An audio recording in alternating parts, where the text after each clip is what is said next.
Certains disent que l'immigration de masse aux États-Unis peut aider à réduire la pauvreté dans le monde. Est-ce que c'est vrai? Eh bien non.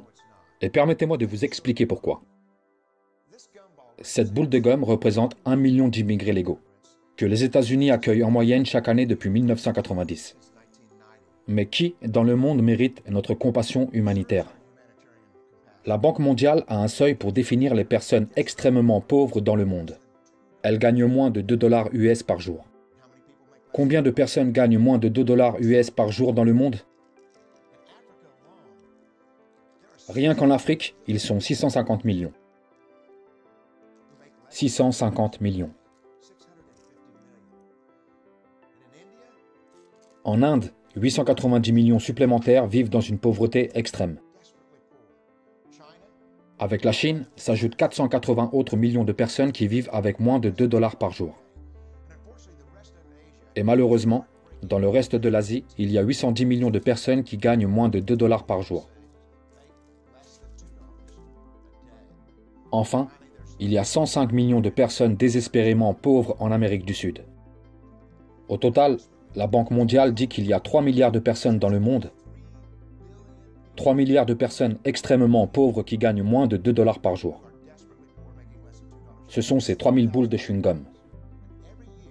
Et chaque année, nous prenons 1 million et nous prétendons que ça fait la différence sur le plan humanitaire. Bien sûr, nous ne faisons pas venir nos immigrés de ces populations extrêmement pauvres, n'est-ce pas? Ces personnes sont trop pauvres, trop malades, trop déconnectées pour arriver jusqu'ici.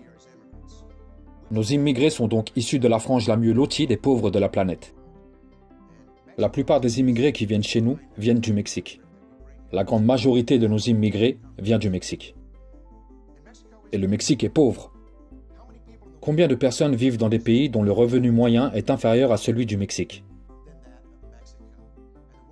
La Banque mondiale nous dit que ce sont ces 3 milliards, auxquels s'ajoutent 2,6 milliards de personnes.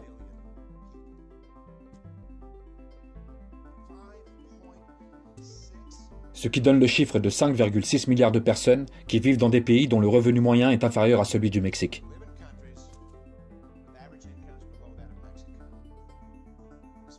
Ce sont ces 5600 boules de chewing-gum. Alors que nous disent nos élites? Elles nous disent que quand nous accueillons ce million d'immigrés, d'une manière ou d'une autre, nous luttons contre la pauvreté dans le monde. Et nous devons le faire quelles que soient les conséquences sur nos travailleurs pauvres, sur les gens les plus vulnérables de notre société. Peu importe l'impact sur nos ressources naturelles. Si nous suivons l'une des propositions les plus radicales de nos élites, qui est de doubler notre immigration à hauteur de 2 millions par an, ce qui submergerait totalement nos infrastructures physiques, naturelles et sociales, cela ne ferait aucune différence notable.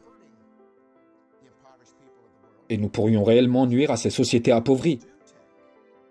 Car le million de personnes que nous leur prenons font partie des plus dynamiques, souvent les mieux instruites, sans doute parmi les plus ambitieuses, qui, si elles n'immigraient pas, seraient des grands acteurs de changement dans leur propre pays.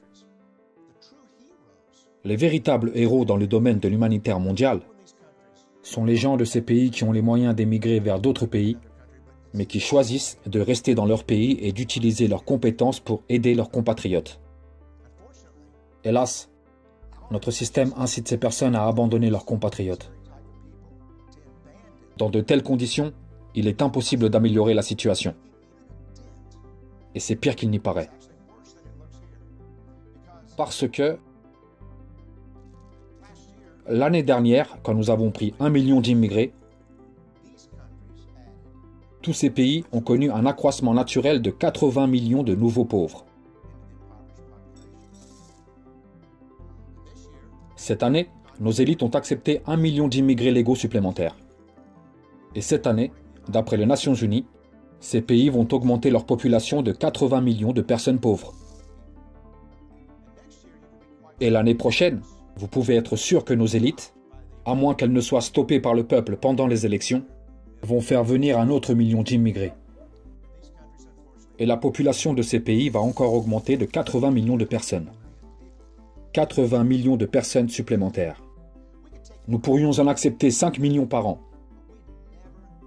Cela ne suffirait jamais à empêcher ce qui arrive dans ces pays. Vous comprenez? L'immigration ne sera jamais un moyen efficace ou suffisant pour gérer la souffrance dans le monde. Ces personnes doivent être aidées là où elles habitent. Ces personnes doivent être aidées là où elles sont. 99,9% d'entre elles ne seront jamais capables d'émigrer vers un pays riche.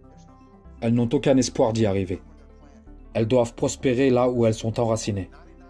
Le seul endroit où ces 99,9% peuvent être aidés, c'est là où ils vivent. Aidons-les dans leur pays.